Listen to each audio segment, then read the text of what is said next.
Indirect बताया कि लीलो महतो जी का सीरियस बीमार है, मतलब अच्छा, इस तरह करके कंपनी ठग के बुलाया। 2 आदमी यहाँ से गए, उनका घर वाले। वहां जाने के बाद स्पष्ट घर वाला देखा वहां मृत्यु। कंपनी सबसे पहले ठग के बुलाई। कंपनी में काम करने के दौरान ये सब घटना हुआ है। इन कंपनी झूठ बोल रही है अभी बहुत सारा। उसको जब तक मुआवजा का कुछ बात नहीं होगा, लिखित नहीं होगा, तब तक हम लोग एम्बुलेंस को नहीं छोड़ेंगे और 100 को अपने कब्जे में नहीं लेंगे। का मकसद एम्बुलेंस रोकने का नहीं है। हम लोग का मकसद है एक परिजन जो बच्चा इसका नाबालिग है, उनसे झूठ बोल के बुला करके कंपनी साइन करवा लेती है, उससे ये करवा देती है, लाश रिसीविंग करवा लेती है और जबरदस्ती भेज देती है। गारंटी कंपनी का एक अच्छा पदाधिकारी का सैलरी होगा 1 करोड़ रुपया, लेकिन इनको इस मजदूर को 1 लाख 7 लाख देने के लिए, 8 लाख देने के लिए, जो इनका हक है देने के लिए नहीं है समय। ये सबसे बड़ा समस्या है हम लोग के बीच।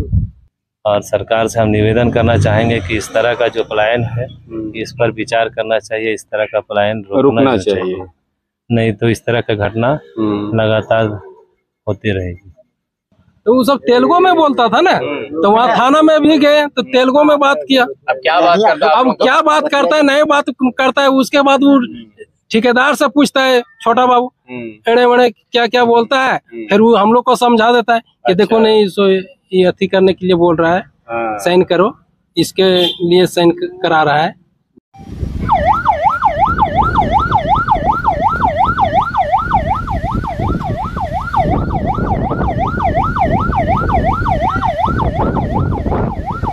ड्राइवर साहब आप भी बैठिए थोड़ा इधर। देखिए हमारे बीच है यहाँ पर बकसपुरा पंचायत के मुखिया श्री ननकू महतो जी हैं। तो ननकू जी यहाँ पर जो एम्बुलेंस के सामने आप लोग बैठे हैं, तो इसका इसमें जो सब है कि ये रखवा निवासी, क्या नाम था उनका? रखवा निवासी लीलो महतो है। अच्छा, ये काम करते थे L&T कंपनी विशाखापट्टनम में, और इनका डेथ पहले हो चुका था, लेकिन वहाँ कंपनी से हम लोग को फोन आया कि बोलने वो बीमार हैं, सो आइए। जब हम लोग वहाँ जाते हैं तो हम लोग को वहाँ पर 100 बरामद मिलता है। अच्छा, यानी बॉडी बरामद मिलता है। 100 सौंपा जाता है जी। अब 100 सौंपा जाता है, तब हम लोग इनकार नहीं कर रहे थे कि बोलने भाई हम लोग नहीं मानेंगे, हम लोग को बीमार के लिए बोला गया है, यहाँ पर हम लोग बॉडी कह लेंगे। बाय जबरन हम लोगों को प्रशासन से दबाव डलवा करके और सौंपा गया बॉडी को। आपको जब बॉडी वहां से लेके भेजा दिया किसी तरह से, अब यहाँ आ गया, हम लोग मुआवजा की मांग कर रहे हैं, हमको उचित मुआवजा मिलेगा तब उसके बाद हम लोग छोड़ेंगे इस बार, नहीं तो फिर हम लोग छोड़ेंगे नहीं। तो वहाँ पर जैसे आप लोग का आदमी जब वहाँ पर पहुंचे हुए थे, तो वहाँ जैसे बात हुई होगी ना कि तो उनका कहना है कि ये बीमार होकर के इनका यानी देहांत हो गया जी। और आप लोगों का जैसे मानना है कि एक्सीडेंटल मामला है, किसी पूरा एक्सीडेंट मामला है, काम के ही दौरान इनकी यानी जान गई है जी। तो आप लोग मुआवजा का तो वहाँ पर भी डिमांड किए होंगे, लेकिन वहाँ पर आप लोग को डरा दिया गया? डरा दिया गया, हम लोग थे नहीं, 2 ही आदमी थे। वहाँ पर डराया गया, धमकाया गया? वहाँ पर कुछ ना आप लोगों के आदमी की बात नहीं सुनी गई? कोई कुछ नहीं, बातें नहीं सुनते थे उन लोग। अच्छा, तो वही एम्बुलेंस यानी कंपनी खाली यही एम्बुलेंस मुहैया करवाई? कंपनी एम्बुलेंस मुहैया करवाई है बस, और जो आदमी गए थे उसके साथ में 30,000 रुपया क्रियाक्रम के लिए दिया है। तो कहने का मतलब ये है, तो इसलिए आप लोग उचित मुआवजे की मांग को लेकर के तो एम्बुलेंस को रोके हुए हैं और कंपनी से वार्ता कर रहे हैं। जी जी। तो कहाँ तक के हुआ, कौन वार्ता कर रहे हैं? वार्ता तो एक बार हम भी बात किए। अच्छा। वो बोल रही थी कि बोले 8 से 10 दिन के अंदर में 2 लाख रुपया हम भेज देंगे। अच्छा। हम बोले कि 8-10 दिन के अंदर में नहीं, अभी हमको चाहिए 2 लाख रुपया, अब भेज दीजिए, और जो उचित इंश्योरेंस का मुआवजा होता है वो कैसे किस रूप में देते हैं हमको लिखित दे दीजिए, किनको मिलेगा वो भी हमको बता दीजिए, उसके बाद हम लोग यहाँ से छोड़ देंगे। तो उस पर विचार विमर्श किया जा रहा है कंपनी में ना, तो आप लोग इसीलिए आप लोग ऐसे एम्बुलेंस को रोके हुए हैं और आप लोग यहाँ पर बैठे हुए हैं।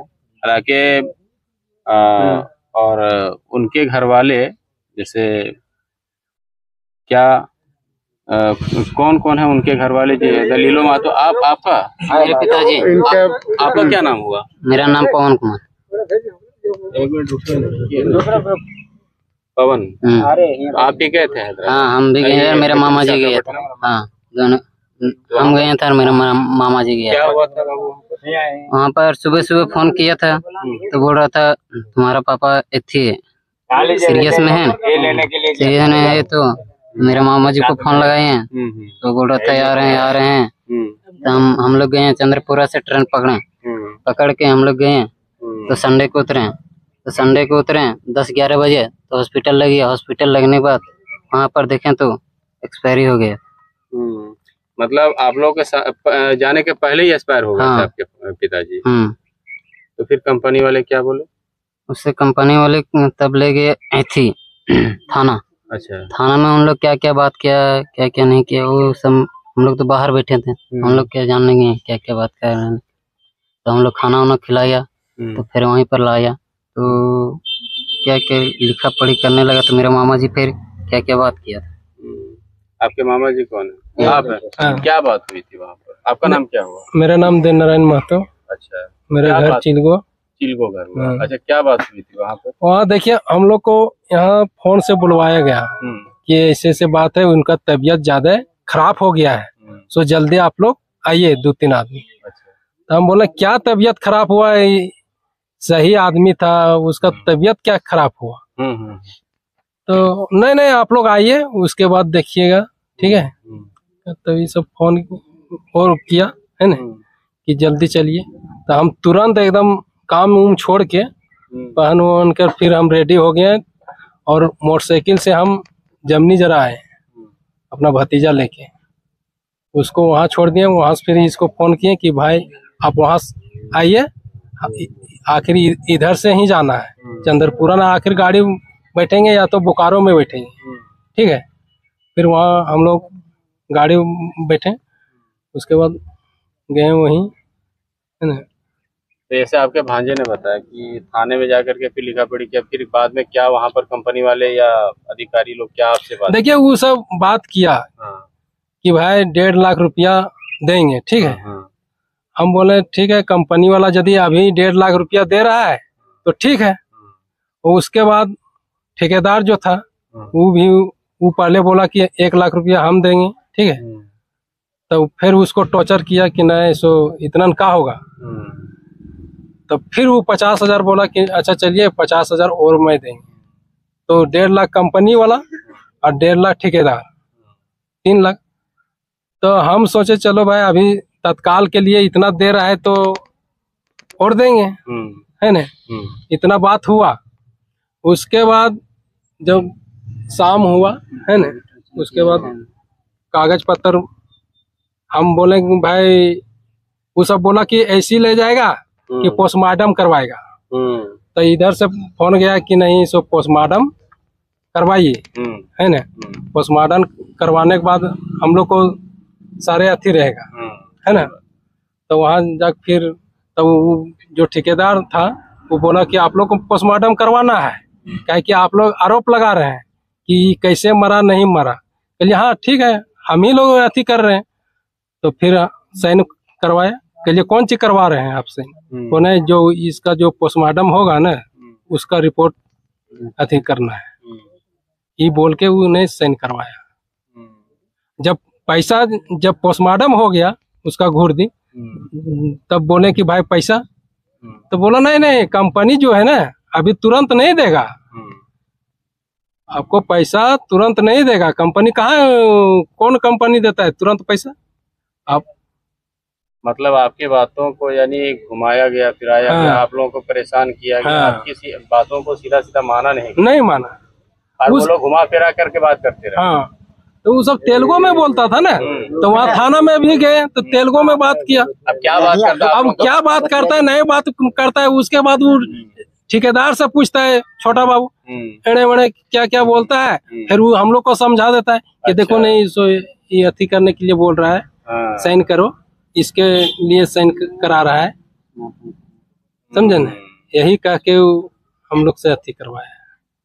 अच्छा, तो यही ऐसे बोले वहां पर, तो चलिए हम नहीं समझ में आते, भाषा नहीं समझते, लेकिन अब ट्रांसलेटर भेजेगा अपना, आप लोग इसीलिए वही मांग कर रहे हैं भाई कि हमारा जो है तो उचित मुआवजा जो बनता है, जो बात हुई है कम से कम वो तो दिया जाए। हाँ, उसके बाद यही बात हुआ कि भाई आप लोग जाइए घर, ठीक है, और मृत्यु प्रमाण पत्र जैसे जितना जो लगेगा पेपर, वो सारे पेपर हम यहाँ से व्हाट्सएप कर देंगे। आप लोग एक है पेट्रोल का ठेकेदार, इसके साथ आप लोग भेज दीजिए। यही बात है, और जो इसका बेनिफिट मिलेगा वो दिया जाएगा। मतलब L&T कंपनी में काम क्या करते थे ये लेबर का काम करते, टावर लाइन ही था? नहीं नहीं नहीं, बैंकर का काम होता है, टर्नल का काम होता है, वहाँ बहुत बड़ा। अच्छा, टनल का काम। अच्छा, ठीक है ठीक है। तो चलिए, तो इस प्रकार जैसे आप लोग किसी तरह से आ गए यहाँ पर और ये एम्बुलेंस को आप लोगों ने रोका हुआ है, तो आपकी क्या वार्ता हुई? आपका क्या नाम हुआ? मेरा नाम रूपलाल महतो हुआ। अच्छा, तो ठेकेदार से बात हुई? हाँ, ठेकेदार से बात की है। क्या बोल रहा है वो? बोल रहा है, यही बोल रहा है कि जो मेरा तरफ से बन रहा है रूपलाल जी, मैं उसको दे के भेज रहा हूँ। बाकी जो उसका मृत्यु सर्टिफिकेट पारिवारिक लाभ जो बनता है उच्च न्यायालय से, कोर्ट से, वो बना के आप भेज दीजिए जितना जल्दी हो सकता है। जो उचित मुआवजा बनेगा मैं उसका अकाउंट में ट्रांसफर करूंगा। अभी हम कैसे दे सकता हूँ दूसरे को? हो सकता है कोई दूसरा लड़की लेके उठा के ले जाए पैसा, हम कैसे माने? इसलिए मैं कागजात के साथ ही कंपनी हमारा पेमेंट करेगी। बातचीत तो इतने हमारे साथ चल रहा है, वही बताए कि थोड़ा देख लीजिएगा गाँव गाँव में। आप क्या चाहते हैं? हम तो चाहते हैं कि जो ग्रामीण चाहेंगे, जो मुआवजा मिलना चाहिए वो मिले। चलिए ठीक है। दामोदर जी हैं यहाँ के बहुत बड़ी एक्टिव पर्सन, खड़े हो जाइए। दामोदर भाई, आप उधर का तो छोड़ दीजिए, अब इधर का हमको बताइए कि आप लोगों का क्या मानना है। देखिए, कंपनी में भी एक रूल और रेगुलेशन होता है, तो उसका जैसे खाका तैयार करने में भी समय लगता है, 1 दिन 2 दिन ऐसा भी लग जाता है करीब। तो आप लोग क्या चाहते हैं कि? सबसे पहले मेरा टोला का बात है, बहुत दुखद घटना है जी। जो लीलो महतो विशाखापट्टनम में L&T कंपनी में कार्यरत थे। कार्यरत के दौरान उनका देहांत हो गया। देहांत हुआ तो स्पष्टली तो कंपनी वाला आदमी तो बताया नहीं घर में, वो इनडायरेक्ट बताया कि लीलो महतो जी का सीरियस बीमार है, मतलब। अच्छा, इस तरह करके कंपनी ठग के बुलाया। 2 आदमी यहाँ से गए, उनका घर वाले। वहां जाने के बाद स्पष्ट घर वाला देखा वहां मृत्यु। कंपनी सबसे पहले ठग के बुलाई। कंपनी में काम करने के दौरान ये सब घटना हुआ है। इन कंपनी झूठ बोल रही है अभी बहुत सारा, उसको कंपनी छुपाने के लिए बहुत तरह से बहुत कुछ बोलेगी। तो हम सरकार से नहीं अपील करेंगे कि ऐसे धोखेबाज ठेकेदार सहित कंपनी के ऊपर कुछ मतलब कार्रवाई की बात रखे। और हम अपील करेंगे, दोबारा अपील यही करेंगे कि जो इसको उचित मुआवजा मिलना चाहिए। इसके पीछे 5-7 बच्चा बच्ची है, उस सबको भरण पोषण कैसे होगा इस तरह से, उसका उचित मुआवजा मिलेगा तो। और जो अभी हम लोग एम्बुलेंस रोकने का मुख्य कारण है कि अभी तक हम लोग को मुआवजा का क्लियर कुछ भी नहीं हुआ है। मतलब जब तक लिखित तौर पर आश्वासन नहीं मिला, नहीं, मौखिक भी नहीं हुआ और लिखित भी नहीं। अच्छा। तो हम लोग को जब तक मुआवजा का कुछ बात नहीं होगा, लिखित नहीं होगा, तब तक हम लोग एम्बुलेंस को नहीं छोड़ेंगे और 100 को अपने कब्जे में नहीं लेंगे। ये थे दामोदर महतो जी, थे ये रखवा के ही बड़ी एक्टिव पर्सन है। और जैसा कि आप सकते, कैमरा घुमाइए ना एक बार, देखिए कि लोग यहाँ पर में जमा है। यहाँ पर जो ग्रामीण है, आने जाने वाले भी लोग हैं, गांव के लोग हैं। तो एक समझ लीजिए कि एक घर का परिवार अगर उनकी मृत्यु हो जाती है तो उस घर पर क्या गुजरता है, ये तो हर एक इंसान को भली भांति पता ही होगा कि एक घर के बड़े और ख़ास करके किसी बच्चों के सर से पिता का साया उठ जाना और किसी पत्नी का सुहाग उजड़ जाना, ये सब बहुत बड़ा दुखों का पहाड़ जैसे कहते हैं कि टूट जाता है। तो इस क्रम में, और अगर छोटे बच्चे हैं तो उनका भरण पोषण कैसे हो और उनकी पत्नी का जीवन यापन कैसे चले, जैसे दामोदर जी ने कहा, तो इसके लिए भी बड़ा ही सोचने वाली चीज़ है। और आए दिन एक चीज़ लेकिन आप लोग गौर करते होंगे कि आए दिन प्रवासी मजदूरों की जो घटनाएं हो रही हैं, जो अधिकतर कोई ऐसा सप्ताह नहीं है कि जहां पर ये विष्णुगढ़ क्षेत्र में जो प्रवासी मजदूरों का शव एम्बुलेंस में लाद करके नहीं लाया जाता होगा। आखिर कौन से कह गए थे कि हमारे बुजुर्ग ये पुरखों ने, झारखंड आंदोलनकारी जो रहे थे, कि अगर झारखंड हमारा बनेगा तो हमारे लोग यहीं पर काम करेंगे, यहीं पर रोटी कमाएंगे, यहीं पर अपने घर में ही रहेंगे। लेकिन झारखंड राज्य अलग हुए आज 23 साल हो गए, लेकिन आज भी लोगों को बाहर जाना पड़ता है 2 पैसा कमाने के लिए। और हमारे भी देखिए प्रवासी मजदूरों के हितों में काम करने वाले सिकंदर अली जी हैं यहाँ पर, हमारे सिकंदर जी। आइए, आप ही की बात मैं बता रहा था कि आपका जो लाइन रहता है कि प्रवासी मजदूरों का मौत का सिलसिला थमने का नाम नहीं ले रहा है, बोलिए इस पर। लगातार ये आपका विष्णुगढ़, गोमिया और आपका बगोदर, डुमरी ये क्षेत्र में काफ़ी लोग प्रवासी लोग पलायन कर चुके हैं और लगातार इस तरह का दुर्घटना आती रहता है, लेकिन सरकार के द्वारा किसी तरह का पहल नहीं हो पाने के कारण आज जितने भी मौतें होती है उनके परिवार आज भी इस पीड़ा को हम अपने बता नहीं सकते हैं। सही बात है, क्योंकि लगातार अभी नहीं कहे, अभी देख रहे हैं कि अभी मुआवजा के लेके हम लोग यहाँ बैठे हुए हैं। इस तरह का लगातार जूझना पड़ता है परिवार को कंपनी से, और हम लोग लगातार मुआवजा के लेके हम लोग लड़ाई लड़ रहे हैं। और सरकार से हम निवेदन करना चाहेंगे कि इस तरह का जो पलायन है इस पर विचार करना चाहिए, इस तरह का पलायन रुकना चाहिए, नहीं तो इस तरह का घटना लगातार होती रहेगी।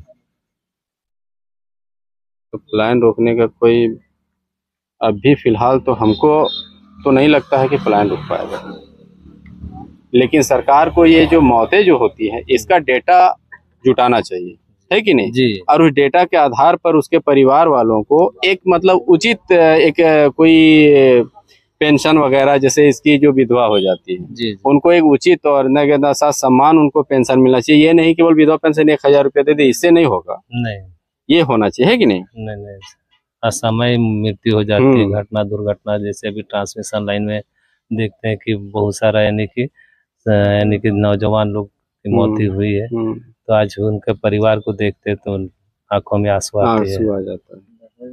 हम तो सरकार से निवेदन करेंगे कि इस तरह का जो पीड़ित परिवार है उनको भी इस तरह का जो पेंशन आप बता रहे हैं वैसा होना चाहिए कम से कम, ताकि वो परिवार का भरण पोषण कर सकती हैं, क्योंकि छोटे छोटे बच्चे रहते हैं।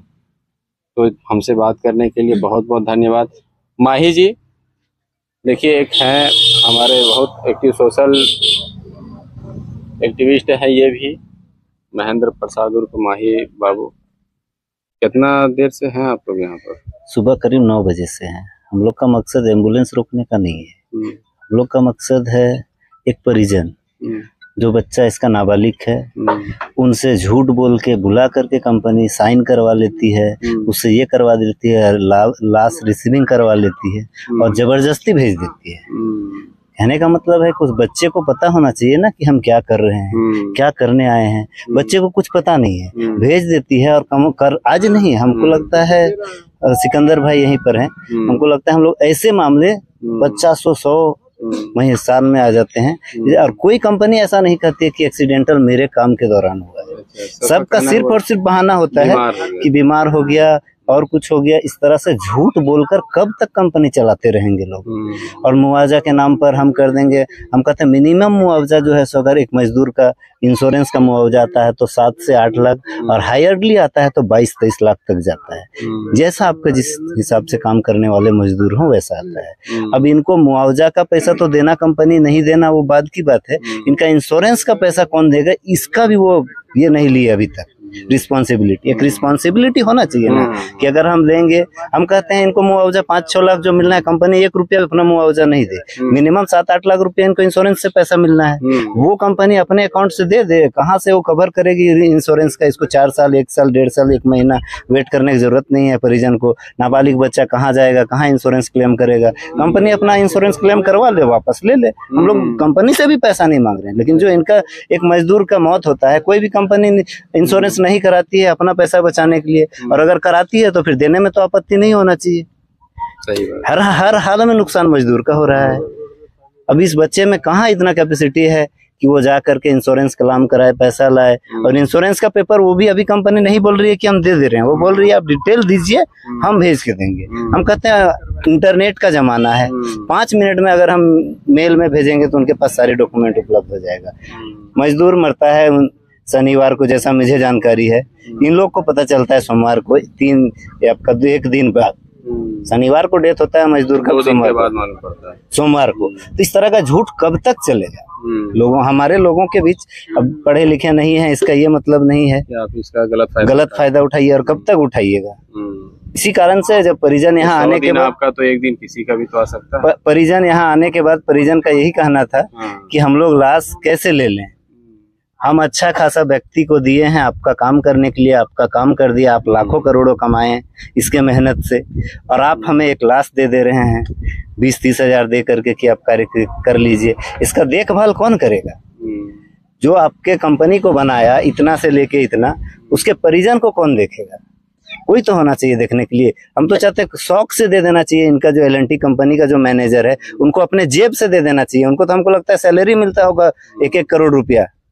अगर अच्छे पदाधिकारी को देखा जाए तो L&T कंपनी का एक अच्छा पदाधिकारी का सैलरी होगा 1 करोड़ रुपया, लेकिन इनको इस मजदूर को 1 लाख 7 लाख देने के लिए, 8 लाख देने के लिए, जो इनका हक है देने के लिए नहीं है समय। ये सबसे बड़ा समस्या है हम लोग के बीच। चलिए तो ठीक है, हमसे बात करने के लिए। तो देखा आप लोगों ने कि किस तरह से यहाँ पर लोग मर्माहत हैं, आक्रोशित भी हैं कि भाई आखिर हमेशा हम लोग ही क्यों ठगे जाते हैं। कोई तो उपाय होना चाहिए, कोई तो विचार होना चाहिए, ताकि कोई हमारी सुनने वाला होना चाहिए, हमारी सुध लेने वाला होना चाहिए। बस शिकायत इसी बात की है, मुआवजे का को लेकर के। सही बात बोला माही भाई ने कि मुआवजे को लेकर हम लोगों ने एम्बुलेंस नहीं रोका, लेकिन एक झूठ के बुनियाद पर जो परिजनों को परेशान किया गया कंपनी द्वारा, उसके विरोध में हम लोगों ने यहाँ पर एम्बुलेंस को खड़ा किया है। अगर जो बात है वो सही स्पष्ट रूप से आप हमें बताइए भाई। हमारा परिवार का अगर सदस्य ना अगर मर गया है तो हम एक्सेप्ट करेंगे, बाकी जो उसकी कानूनी प्रक्रिया है उससे हम गुजरेंगे। लेकिन आप गलत बताते हैं कि बीमार है, और वो भी काम के दौरान भी नहीं आया था, रूम पे डेरा पे बीमार होता है, वो अपने काम से ऐसा गया था, ऐसे गया था, हमारे कंपनी में नहीं आया था। तो इस प्रकार से झूठ बोलना सही में बंद करना चाहिए और इंसाफ मिलना चाहिए, मजदूरों के साथ न्याय होना चाहिए।